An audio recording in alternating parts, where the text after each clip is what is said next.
कृष्ण के लड्डू गोपाल स्वरूप की पूजा से मिलते हैं 10 लाभ। कृष्ण जन्माष्टमी पर भगवान श्री कृष्ण के बाल रूप की पूजा होती है। बाल रूप को कान्हा, कन्हैया, बाल कृष्ण, बाल मुकुंद, गोपाल कृष्ण, लड्डू गोपाल आदि नामों से जाना जाता है। लड्डू गोपाल के एक हाथ में लड्डू रहता है, इसलिए उन्हें लड्डू गोपाल कहा जाता है। कृष्ण के इस स्वरूप की पूजा करने से मिलते हैं 10 तरह के लाभ। लड्डू गोपाल जी को भगवान कृष्ण का बाल रूप माना जाता है, जिनकी सेवा ठीक उसी प्रकार से की जाती है जैसे कोई अपने नवजात शिशु को पाल पोस कर बड़ा करता है। अगर लड्डू गोपाल जी आपके भी घर में विराजते हैं तो आपके लिए कुछ विशेष नियमों का पालन करना जरूरी होता है। आज हम आपको बताने जा रहे हैं इन नियमों के बारे में। घर में अगर करते हैं लड्डू गोपाल की पूजा तो इन नियमों का ध्यान रखना बेहद जरूरी। प्रथम तो यह बात मन में बैठाना बहुत आवश्यक है कि जिस भी घर में लड्डू गोपाल जी का प्रवेश हो जाता है वह घर लड्डू गोपाल जी का हो जाता है। इसलिए अपने मन से यह भाव निकाल दें कि यह मेरा घर है, क्योंकि अब वह लड्डू गोपाल जी का घर है। लड्डू गोपाल जी अब आपके परिवार के सदस्य हैं।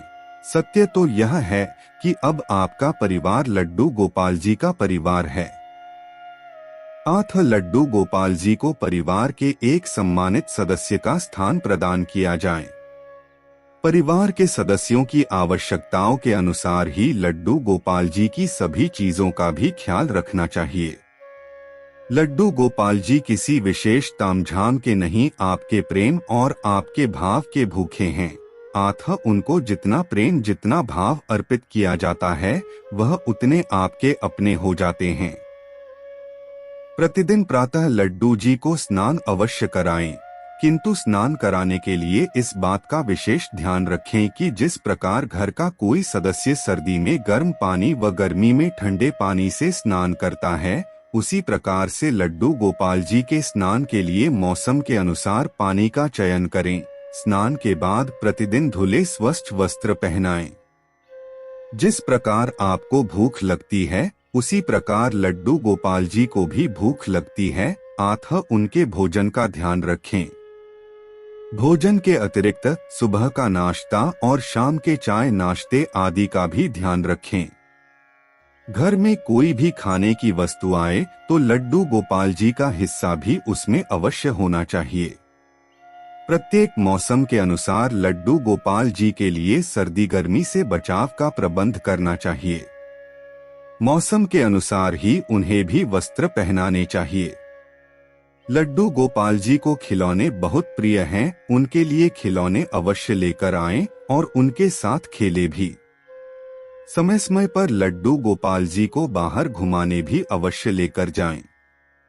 जैसे परिवार के सभी सदस्यों का आपस में एक दूसरे से कोई रिश्ता होता है, वैसे ही लड्डू गोपाल जी से भी कोई नाता बनाएं। मित्र का या फिर भाई का या फिर कोई और रिश्ता भी बना सकते हैं। अपने लड्डू गोपाल जी को कोई प्यारा सा नाम अवश्य दें। प्रतिदिन रात्रि में लड्डू गोपाल जी को शयन अवश्य कराएं। जिस प्रकार एक छोटे बालक को प्रेम से सुलाते हैं उसी प्रकार से उनको भी सुलाएं, थपथाएं, लोरी सुनाएं। यूं तो प्रत्येक जन्माष्टमी पर लड्डू गोपाल जी की पूजा धूमधाम से होती है, किंतु यदि आपको वह तिथि पता है जिस दिन लड्डू गोपाल जी ने घर में प्रवेश किया तो उस तिथि को लड्डू गोपाल जी के जन्मदिन के रूप में मानकर प्रति वर्ष उस तिथि में उनका जन्मदिन अवश्य मनाएं। बच्चों को घर बुलाकर उनके साथ लड्डू जी का जन्मदिन मनाएं और बच्चों को खिलौने वितरित करें। जिस भी घर में लड्डू गोपाल की मूर्ति है वह घर उन्हीं लड्डू गोपाल का होता है। उनकी पूजा घर के मुख्य सदस्य के रूप में करने से घर की रक्षा होती है। लड्डू गोपाल की पूजा और देखभाल किसी बच्चे की देखभाल की तरह ही की जाती है। उन्हें समय पर स्नान कराना, नए वस्त्र पहनाना, चंदन लगाना, श्रृंगार करना, भोग लगाना और सुलाना। यह सभी कार्य करने से ही प्रभु की कृपा प्राप्त होती है। 3 लड्डू गोपाल की पूजा करने से मनोकामना पूर्ण होती है और व्यक्ति सुखी जीवन जीता है। 4 लड्डू गोपाल की पूजा करने से संतान की इच्छा पूर्ण होती है। 5 लड्डू गोपाल की पूजा करने से घर में सुख और समृद्धि बढ़ती रहती है। 6 लड्डू गोपाल की पूजा करने से घर में पॉजिटिविटी फैलती है। 7 लड्डू गोपाल की पूजा करने से आध्यात्मिकता का विकास होता है और मन मस्तिष्क हमेशा शांत बना रहता है। 8 लड्डू गोपाल की पूजा करने से मन में आत्मविश्वास बढ़ता है। 9 लड्डू गोपाल की पूजा करने से व्यक्ति मनचाही सफलता प्राप्त करता है।